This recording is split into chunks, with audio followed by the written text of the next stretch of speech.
여러분 안녕하십니까? 뭐 안녕하십니까라고 말하기도 좀 그렇습니다. 자, 그러나 현실은 현실이고요. 이제 이 난국을 또 타개해 나가야죠. 대한민국을 위해서도 그렇고요. 우리 국민을 위해서도 그렇습니다. 많은 희망과 기대가 있었지만 사실 역부족이라는 느낌도 조금 듭니다. 그러나 부정선거 이슈는 분명히 있습니다. 이거는 이거대로 따로 또 짚어봐야 되겠죠. 출구조사 결과를 딱 보고 나서 전부 이제 맥이 탁 풀렸을 겁니다. 안 되는구나라고 생각할 수밖에 없는데요. 그 결과가 이제 이렇게 나타났죠. 저는 김문수 후보가 아니고 만일에 다른 사람이었다 그러면요. 저 40도 안 나와요. 전부. 한덕수가 나가도 한동훈이 나가도 전부 30, 뭐 한 5% 이 수준 나올 것으로 생각이 됩니다. 그나마도 김문수기 때문에 이만큼 나왔다라고 생각이 돼요. 홍준표도 마찬가지입니다. 더 이상 나올 수가 없어요. 김문수라는 후보가 이번에 제대로 이제 국민에게 알려지는 결정적 계기가 만들어졌다라고 보는데요. 알고 보니까 파파미잖아요. 근데 과거에는 김문수가 파파미인 걸 아는 국민들이 거의 없었습니다. 근데 이거를 불과 한 2, 3주 만에 다 알려야 돼요, 국민들에게. 그러다 보니까 유튜브를 시청하시는 분들은 다 아는데 그 유튜브 시청하시는 분들이 많지가 않아요. 그리고 현재 우리 제도권 언론들은 그런 파파미에 대한 이야기를 많이 안 합니다. 거의 안 합니다. 국민의힘 내부에서 뭐 열심히 김문수 후보를 지원하면서부터 뭐 그 당협위원장이라든가 국회의원들이 지역에 있는 유권자들에게 문자 돌리고 막 해서 그렇지 그런 노력만으로는 사실 역부족이죠. 이재명은 선거운동을 도대체 얼마나 했습니까? 거의 8년을 했다 해도 과언이 아니죠. 한 7, 8년 전부터 이재명은 대선 주자였기 때문에 그때부터 많이 알려져 있는 겁니다. 거기다가 지난 대선에서 이미 한번 후보로 나갔고 윤석열 대통령과 초박빙의 대결을 한번 벌인 적이 있기 때문에 이재명을 모르는 사람은 없어요. 어떤 인간인지 다 아는 거야. 소속들이 다 알 수가 있었지만 김문수 후보는 어마어마한 어떤 잠재력을 갖고 있는 장점을 갖고 있는 인물이었지만 충격적으로 알려진 게 너무도 없었다. 미담도 많았지만 업적이 이렇게 대단했다라는 걸 우리 국민들이 이분이 알고요. 정말 경악하고 있습니다. 와, 이런 인물이 이제 나타나다니 이렇게 지금 보는 거죠. 그런데 이것을 홍보를 하는 과정에서 홍보의 이 생명력은 말이죠. 일단 내용도 내용이지만 지속성이고 그리고 이게 시간이 중요합니다. 다져진 어떤 홍보 효과가 나려면 적어도 시간이 꽤 필요하거든요. 이거를 선거 기간에 짧은 시간에 국민들에게 이런 거대한 업적들을 김문수의 능력 이런 것을 알리기에는 시간이 조금 부족했다라고 생각이 듭니다. 한 달만 더 있었더라도 이런 생각이 제가 그런 말은 자주 했잖아요. 김문수 후보의 지금 최대 어려움은 딴 거 아니다. 시간이다. 시간이 없다. 본인을 알리는 시간이 너무 부족하다라고 여러 번 이야기했습니다. 그러면서 희망은 계속 일단 부추기는 희망 회로는 계속 돌렸죠. 그게 우파 유튜브에 그 뭐 당연한 어떤 입장, 방향, 설정 이렇게 봐야 됩니다. 그건 어디 가도 똑같아요.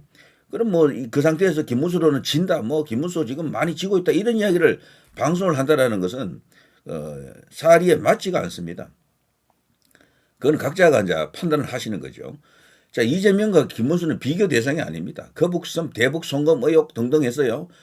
대장동, 백현동 뭐 등등 뭐 온통 막 이제 범죄 혐의만 잔뜩 갖고 있는 인간이 이 대한민국 건국 이후 박정희 대통령과 비교될 정도의 그런 역량과 능력을 갖고 있는 김문수에게 이긴 겁니다. 물론 부정선거 이슈는 있다 그랬습니다. 그거는 별개의 문제로 다뤄야 된다고 생각합니다. 자, GTX 이것만 해도 거대한 어떤 프로젝트인데 김문수의 작품 아닙니까? 등등등 여러 가지. 그리고 과거 있었던 본인의 그 전설 같은 일화들, 파파미, 까까미, 캐캐미, 캐도 미담, 까도 미담, 깔 게 없는 사람이에요. 그리고 이번 대선은요 민주당이 최초로 국민의힘 후보를 별로 까지를 못했어요. 거의 못 갔습니다. 이제 그런 인물이다라고 보는 거죠. 근데 이 자리에 만일에 제가 한동훈, 뭐 홍준표, 뭐 이런 사람들이 있잖아요. 나갔더라면은 버틸 수가 있겠나? 불가능합니다. 홍준표 같은 경우는 명태균 건, 그리고 과거 자신의 이제 그 뭐 대지 발정이라든가 이런 것들이 있거든요. 그런 건으로 그냥 묵사발 날 수밖에 없고요. 그게 또 이슈가 되어서 상당히 어려웠을 겁니다. 한동훈도 마찬가지입니다. 김문수 후보가 되기 전에도 그 1대1 대결을 붙여보면 제일 이게 낮은 지지율 나오는 게 한동훈이었습니다. 그때도 김문수는 뭐 1등에 가까웠죠. 사실은 대부분. 홍준표, 김문수가 조금 많이 나왔고 한동훈은 그렇게 높지 않았습니다. 그 이재명과 비교해가지고 이 지지율 조사를 해보면 그렇게 높은 수치가 아니었다라고 생각합니다. 아무튼 당시 국민의힘에서 뛰던 인사들 그리고 한덕수를 포함해서 보더라도 최강 경쟁력은 김문수였다라고 저는 확신합니다. 확신. 썸네일 보시면 알겠습니다만 저는 2달 안에 만일에 재선거가 되겠죠. 이게 뭐 어떤 뭐 형식으로든 재선거가 이제 실시된다 그러면요. 저는 이때도 김문수로 나가야 된다라고 봅니다. 김문수는 이제 드디어 알려진 겁니다. 조금만 더 알리면 돼요. 이제 한 달 내지 뭐 한 2달 정도면 충분할 것 같습니다. 이제는. 그러면 이 파파미가 온 국민들에게 다 이렇게 전파가 됩니다. 41.15 이거는 절대 낮은 수치가 아닙니다. 젖잘싸입니다. 젖잘싸. 졌지만 잘 싸웠다. 부정선거가 있음에도 불구하고 이만큼 나왔다라는 것은 대단한 수치다. 대단한 성과다라고 봅니다. 자, 여기 보십시오. 이재명이가 50이 안 됐다라는 것도 상당히 큰 의미가 있습니다. 박근혜 대통령이 득표했던 51.6에는 5.16에는 못 미쳤고요. 49.42로 됐고요. 김문수 후보 41.15잖아요. 여기 3등한 이준석이를 딱 보십시오. 요 두 사람을 딱 합치면은 와 기가 막힙니다. 그러면 49.49가 됩니다. 그러면서 0.7이 높아집니다. 김문수, 이준석이 물론 단일화 한다 그래도 단순 뭐 더하기는 안 돼요. 그런데 이런 게 있습니다. 단일화 효과라는 게 있습니다. 시너지가 생길 경우에는 41.15 더하기 8.34보다도 더 큰 수치가 나올 수가 있어요. 시너지가 생길 경우. 일찌감치 사전투표 하기 전에 이준석 지지자들은 대부분 사전투표를 많이 했을 것 같아요. 준석이 본인이 부정선거를 절대 없다라고 말하기 때문에 그러니까 사전투표 이전에 단일화를 했더라면은 미리 단일화가 성공했더라면은 어쩌면 이번 대선에서 이 수치만 보게 되면은 아쉬움이 남는 수치다라고 볼 수밖에 없습니다. 그도 말합니다만 이번 선거는 부정선거로 얼룩졌을지도 모릅니다. 그런 이슈가 있어요. 그것은 제가 뭐 전문적으로 다룰 수 있는 입장이 아니기 때문에 나중에 다른 이슈를 갖고 한번 이야기를 해볼 생각이고요. 자, 아무튼 요 수치만 보게 되면은 단일화에 대한 아쉬움은 너무도 크다. 그래서 왜 제가 누리 PD가 이준석 이야기를 자주 우호적으로 해줬나 하면은 이런 것을 사실 우려했습니다. 이 결과를 딱 보게 되면요. 무슨 생각이 나십니까? 어떤 여론조사 생각나세요? 마지막에 나왔던 여론조사 대부분이 이런 식이었어요. 가까이 갔던 거는 3점 몇 프로까지 간 거 있었죠. 3자 구도에서.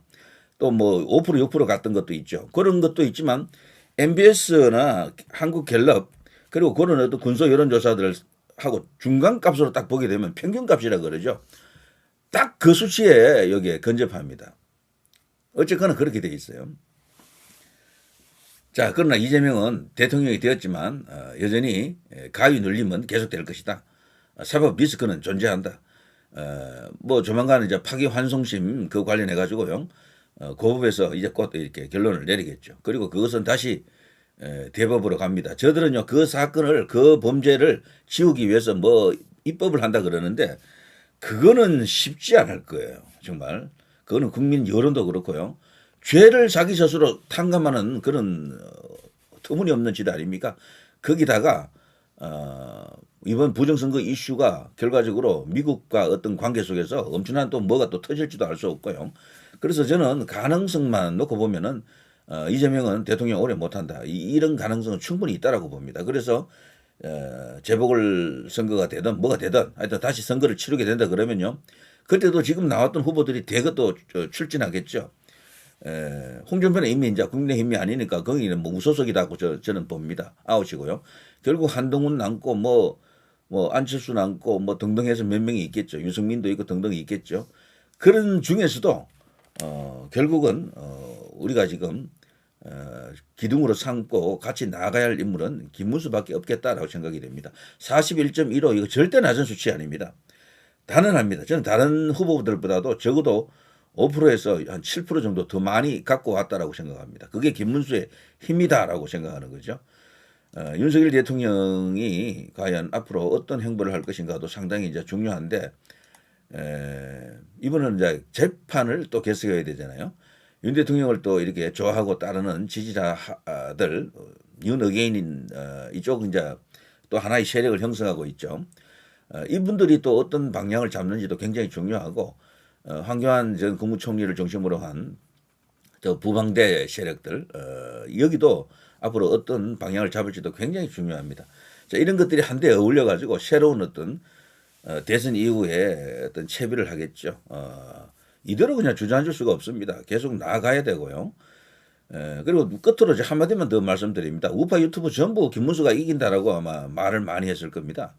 근데 그거를 비난하지 마십시오. 당연히 그렇게 해야 되는 겁니다. 진다 그래야 됩니까? 그러면은 이기고 있다라는, 이길 수 있다라는 희망을 끊임없이 이렇게 이 바이러스처럼 전파를 시켜야 되는 겁니다. 좌파들도 그렇게 하고요. 좌파가 그렇게 합니다. 우파도 당연히 그렇게 하는 게 맞고요. 김문수 후보 캠프도 사실 진다라고 이야기하지 않잖아요. 언제부턴가 계속해서 우리가 올라갔다 골든 크로스다. 그 캠프에서 나오는 이야기야. 그런 것들은 당연히 그걸 확대 재생산해야 줘야 될 의무가 우파 유튜버들에게 있는 거죠. 다만 아쉬운 것은 우리 국민들이 아직 정치 시사 유튜브를 보는 숫자가 그렇게 많지 않다라고 생각합니다. 그 숫자를 지금보다 몇 배 더 늘려야 될 겁니다. 그래야지만이 진정한 여론 형성으로서 여론 형성의 실질적인 기둥으로서 자리 잡을 수 있을 것이다. 저는 개인적으로 지금 우파 유튜브 시청하는 사람들 숫자가 말이죠. 내 것이 미디어도 유튜브를 하잖아요. 뭐 수없이 많은 언론사들이 있잖아요. 그 사람들의 손이 더 커요, 사실은. 구독자 수도 훨씬 크고 보는 조회수도 거기가 훨씬 많이 일어납니다. 그걸 뺀다 하더라도 그 사람들도 유튜브 할 때는 자신들의 그 기본 그 레거시 미디어에서 그 보도할 때와 평론할 때와는 다르죠. 그러나 유튜브 보면 그들도 막 지르거든요. 근데 그들보다는 아무래도 순수 유튜브들이 시사 정치 유튜브들이 더 세게 지르죠. 썸네일도 강하고 뭐 과장도 많이 하고 그렇습니다. 자, 그런데 이 수치를 보게 되면요. 200만이 안 돼요. 200만이. 200만이 안 되는 이 수치로는 국민 여론 전체를 견인하기가 어렵습니다. 그래서 시사 정치 유튜브를 시청하는 사람이 적어도 1,000만 원 되어야 됩니다. 1,000만 원. 그런 시대가 온다 그러면은 유튜브에 의한 세상, 우파 세상, 자유 세상 그런 것을 만들 수가 있겠죠. 그리고 이걸 하나 보고 끝내겠습니다.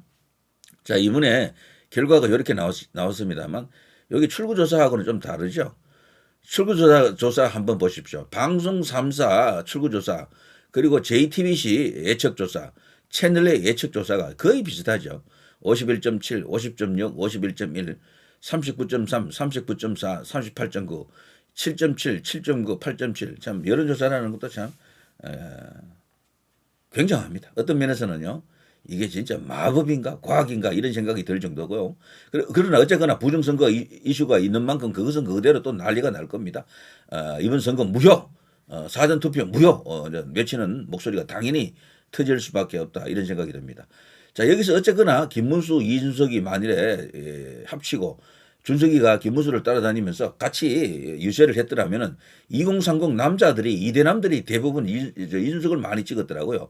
김문수만큼 찍었어. 준석이에게 그 표들 그리고 3대 남들 이런 표가 김문수에게 올라왔더라면은 정말 이번 대선은 결과적으로 저들이 부정선거를 했다 하더라도 김문수의 당선 가능성이 과거 윤석열 대통령 때처럼 좀 있지 않았을까 이런 생각이 들긴 하네요. 자, 아무튼 이제 또 다른 시작입니다. 여기서 그냥 뭐 좌절하고 그냥 뭐 아무것도 안 하고 있으면 안 되겠죠. 분명히 이재명은 사법 리스크가 극복이 안 됐습니다. 저들이 입법을 통해서 그것을 지우지 못하도록 거기에 이제 모든 여론을 모아야 되겠죠. 대한민국은 어쨌거나 여론이 아주 중요합니다. 모든 언론이 그것은 안 된다라고 외칠 수 있는 그런 환경을 만드는 것이 중요하다. 조중동도요. 그것만큼은 허용 안 할 거예요. 이재명이 자기 스스로 셀프 사면하는 셀프 방탄하는 입법을 허용한다. 이것은 세계 그 어떤 독재자도 하지 않았던 일이거든. 말이 안 되는 겁니다. 누리 PD 김준희였습니다.